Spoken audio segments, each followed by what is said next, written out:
تو جناب حسن بھائی آغاز کریں گے جناب غزوہ بدر، کیا کہیں گے؟ بسم اللہ الرحمن الرحیم، اللہم صلی علی سیدنا و مولانا محمد وعلی آلہ وصحبہ بارک وسلم وصلی علیہ۔ یہ اسلام کی تاریخ میں ایک بہت ہی اہم اور بہت ہی عظیم دن ہے۔ اس کو فقط اس تناظر میں ہی نہیں ہم نے دیکھنا کہ یہ ایک جنگ تھی، قوموں کی تاریخوں کے اندر جنگیں ہوتی ہیں، تو یہ شاید کوئی ایک جنگ تھی، ایک مارکہ تھا جو وقوع پذیر ہوا اور ہم اس پر شاید فخر کرتے ہیں، نہیں۔ اس کو اللہ رب العزت نے قرآن مجید کے اندر الفرقان کہا ہے، یعنی یہ وہ دن ہے کہ جو حق اور باطل کے درمیان فرق کرنے والا ہے۔ اس کی وجہ جو ہے وہ ہمیں سمجھنے کی ضرورت ہے، اس کا بیک گراؤنڈ دیکھنے کی ضرورت ہے کہ کریم آقا صلی اللہ علیہ وسلم اور آقا علیہ السلام کے ساتھ صحابہ کرام رضوان اللہ مجمعین، آپ نے مکہ کے اندر جتنا ظلم و ستم برداشت، ہجرتیں مسلمانوں کو کرنا پڑی، 2 ہجرتیں حبشہ کی طرف اور بعد ازاں پھر حتمی اور آخری ہجرت وہ مدینہ کی طرف کرنا پڑی۔ تو جو مشرکین مکہ تھے، جو کفار تھے، وہ بہر طور اسلام کو ختم کر دینا چاہتے تھے۔ یہی جو ابو جہل ہے جو اس مارکہ کے اندر سرغنہ تھا، سرخیل تھا جو کفار کے لشکر کا، جب غزوہ بدر میں جب اس کے کچھ لوگوں نے اس کو مشورہ دیا کہ وہ واقعہ وہ قافلہ گزر چکا ہے ان کا ایک، ہم اس میں بعد میں اس کی طرف آئیں گے، تو لوگوں نے اس کو مشورہ دیا کہ وہ کیونکہ محفوظ ہو چکا ہے ہمارا قافلہ تو ہم واپس لوٹ چلتے ہیں، لیکن وہ بدبخت اس پر تلا ہوا تھا کہ میں بہر طور مسلمانوں کو صفحہ ہستی سے ختم کر دینا چاہتا ہوں۔ اور پھر اس نے اس کی وجہ بیان کی، اس نے کہا کہ ہم ان سے نبرد آزما رہے، ہماری ان کے ساتھ کھینچا تانی رہی کریم آقا صلی اللہ علیہ وسلم کے خاندان مبارک کے ساتھ، اور پھر اس نے کہا کہ عزت و شرف ان کو دے دیا گیا، ان کو کعبہ کی طوالت دے دی گئی، اور پھر یہ لوگوں کو کھانا کھلانے کے اندر معروف اور مشغول ہو گئے، تو عزت جاہ و منصب ہر چیز وہ اس خاندان کو دے دی گئی، اور بالآخر انہوں نے کہا کہ نبوت وہ بھی اللہ کی وحی وہ بھی ہمارے درمیان آ چکی ہے، تو یہ بات اب میرے لیے قابل قبول نہیں، اس لیے یا وہ باقی رہیں گے یا ہم باقی رہیں گے۔ تو یہ ابو جہل کے کلمات تھے۔ تو اہل مکہ، یہ مشرکین مکہ، یہ اسلام کو بہر طور صفحہ ہستی سے ختم کرنے کے لیے مختلف ہیلے بہانے اور سازشیں وہ کرتے رہتے تھے۔ بالآخر انہوں نے فیصلہ کیا کہ ایک جو ہے فیصلہ کن مارکہ کیا جائے، اس کے لیے انہوں نے وہ شام کی طرف وہ تجارت کیا کرتے تھے، تو انہوں نے اپنا ایک قافلہ بھیجا ابو سفیان کی سربراہی میں کہ وہ قافلہ لے کر جائیں، اور وہاں سے مال تجارت جو آئے گا، تو تمام قبائل کے سرداران نے یہ فیصلہ کیا کہ ہم اپنا مال وہ اسلام کے خلاف اس کو صرف کریں گے اور جنگ کریں گے۔ تو جب یہ خبر کریم آقا صلی اللہ علیہ وسلم، یہاں پہ ہمیں یہ بھی سمجھنے کی ضرورت ہے کہ حضور نبی اکرم صلی اللہ علیہ وسلم آپ محض ایک نبی یا ایک مذہب کے امام کے طور پر ہی نہیں جانے جاتے۔ تو یہاں پر اگر کوئی سوال آپ جی ہمارے ساتھ ایک کالر جی ہیں جی حسن بھائی، اگر آپ اجازت دیں تو کال لے لیں۔ جی السلام علیکم۔ جی السلام علیکم۔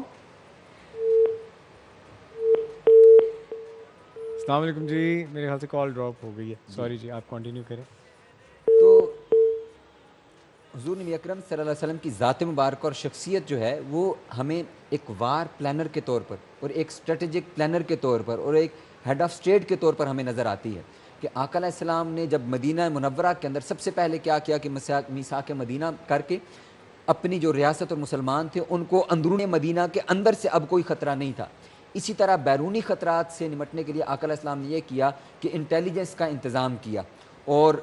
جتنے بھی جو راستے سے مدینہ کی طرف آتے یا مدینہ کے قریب سے گزرتے تھے وہاں پر وہ گشتی دستے کرتے رہتے اور خبریں لا کر کے مدینہ کے اندر آقا علیہ السلام کو دیتے رہتے۔ تو وہاں پر ایک قافلہ جو مقرر تھا، انہوں نے خبر دی آقا علیہ السلام کو کہ یہاں سے اس طرح ایک قافلہ جو ہے وہ گزر چکا ہے شام کی طرف تجارت کا۔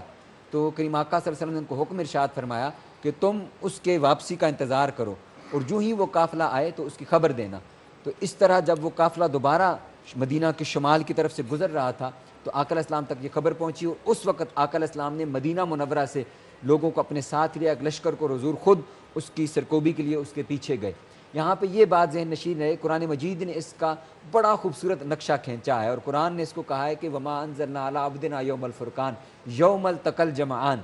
کہ یہ جو ہم نے اپنے بندے پر نازل کی، رحمت نازل کی، سکینہ نازل کی، اور پھر بدر کے دن بارش بھی نازل فرمائی۔ اللہ رب العزت نے کہا کہ یوم الفرقان، یہ حق اور باطل کے درمیان فرق کرنے والا دن تھا، اور وہ دن تھا کہ جب دو جو گروہ تھے وہ جمع ہو گئے اور وہ آپس میں ایک دوسرے کے سامنے آئے۔ بالکل۔ تو جی حسن بھائی میں چاہوں گا کہ اس فتح کے حوالے سے اگر ہم جب بات کریں تو آج کے ہمارے جنریشن کے لیے، ہمارے آج کے دور کے لیے کیا ہم وہاں سے سیکھ سکتے ہیں، اور کیا آپ گائیڈنس کریں نا ذرا نئی جنریشن کو بھی کہ ہمیں کیا چیز ذہن میں رکھنی چاہیے ہمیشہ اس؟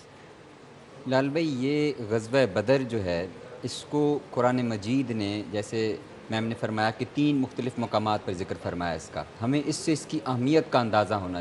ہوتا ہے کہ یہ کتنا ہی اہم ایونٹ ہے اسلامک ہسٹری کے اندر، کہ سورہ آل عمران میں بھی اس کا تذکرہ فرمایا، پھر سورہ نساء کے اندر، اور پھر سورہ انفال کے اندر تو ایک ایک واقعے کے اوپر اللہ رب العزت نے ایک ایک آیت مبارکہ نازل فرمائی، اور جو اس کا کرکس ارشاد فرمایا، میں وہاں پر جو آپ نے کہا کہ ہماری جنریشن کے لیے کیا ہے اس میں، آقا علیہ السلام کو تو اس کے بارے میں علم تھا کہ یہ جنگ ہونے جا رہی ہے، لیکن حضور نے اس کو صحابہ کرام پر ڈسکلوز نہیں کیا، لیکن ایک مقام جب آیا تو آقا علیہ السلام نے وہاں پہ تمام صحابہ کرام کو بٹھا کر ان سے پوچھا، فرمایا کہ اشیروا علی ایھا الناس، اے لوگوں مجھے مشورہ دو۔ تو پہلی چیز یہ تھی کہ آقا علیہ السلام باوجود اس کے کہ اللہ کے نبی ہیں اور تمام خبروں سے واقف ہیں، آقا علیہ السلام نے ان سے مشورہ لیا، تو وہاں پر صحابہ کرام رضوان مجمعین جو کہ تعداد میں 313 تھے، اور مقابل کے اندر جو دشمن ہے وہ 1000 ہے، یعنی 3 گنا بڑا دشمن ہے، اور وہ ہر طرح کے اسلحہ سے لیس کھڑا ہوا ہے، ان کے پاس 300 گھوڑے ہیں، 700 اونٹ ہیں ان کے پاس، اور اس کے علاوہ سامان ضرب و حرب وہ اس سے لیس تھے، جبکہ یہاں پر کیا تھا، یہاں پر ٹوٹل 70 اونٹ ہیں، 8 گھوڑے ہیں، چند زریں ہیں اور چند تلواریں ہیں، تلواریں بھی سب کے پاس موجود نہیں تھیں، ہاتھوں کے اندر چھڑیاں تھیں ان کے پاس، لیکن ان کا ایمان یہ تھا، انہوں نے کہا کہ یا رسول اللہ صلی اللہ علیہ وسلم، ہم بنی اسرائیل کی طرح آپ سے یہ نہیں کہیں گے کہ جائیں آپ اور آپ کا خدا لڑے، ہم آپ کے ساتھ ہیں، چاہے آپ ہمیں حکم ارشاد فرمائیں تو ہم آپ کی خاطر سمندر کے اندر بھی کود جانے کے لیے تیار ہیں۔ تو پہلی بات جو ہمیں یہاں سے سمجھ میں آتی ہے کہ کریم آقا صلی اللہ علیہ وسلم کی ذات مبارکہ کے ساتھ ہمارا تعلق یہ استوار ہونا چاہیے کہ ہم آقا علیہ السلام کی ذات مبارکہ کی خاطر اور آپ کے قول کی خاطر وہ ہر قسم کی قربانی دینے سے بالکل دریغ نہ کریں۔ بالکل ٹھیک۔ پھر دوسری چیز کہ وہ جو اقبال نے کہا نا کہ کافر ہے تو شمشیر پہ کرتا ہے بھروسہ، مومن ہے تو بے تیغ بھی لڑتا ہے سپاہی، وہ یہ اسی کی دراصل منظر کشی ہے۔ وہ کیا تھی کہ جب دونوں لشکر آمنے سامنے ابھی نہیں آئے، اور قرآن اس کی منظر کشی کرتا ہے کہ علم میں بھی نہیں تھا ان دونوں کے کہ آگے چل کر کے ہماری جنگ ہونے والی ہے۔ سوال کرنا چاہیں گے آج کے موضوع کے حوالے سے، عالم اسلام کی پہلی فتح غزوہ بدر؟ جی کروں گا، ایک سوال ہے میرے پاس۔ غزوہ بدر میں مسلمانوں کی فتح کے بعد مال غنیمت کا مسئلہ پیدا ہوا تھا، اور قرآن حدیث کی روشنی میں مال غنیمت کی تقسیم کا کیا طریقہ کار تھا؟ آپ نے سوال سن لیا اور سمجھ لیا حسن بھائی، ٹھیک ہے، آپ کو ابھی جواب دیتے ہیں جی ڈیٹیل سے۔ کمال خضر کا سوٹ اور مرحبا شربت گل بہار جو ہے وہ آپ کے لیے کہ آپ نے شہر رمضان میں شرکت کی اپنی کال کے ذریعے، آپ کا بہت بہت شکریہ۔ جی کیا جواب دیں گے جی ہمارے جو کالرز ہیں انہوں نے جو سوال کیا؟ جی یہ اس حوالے سے جو سورہ انفال ہے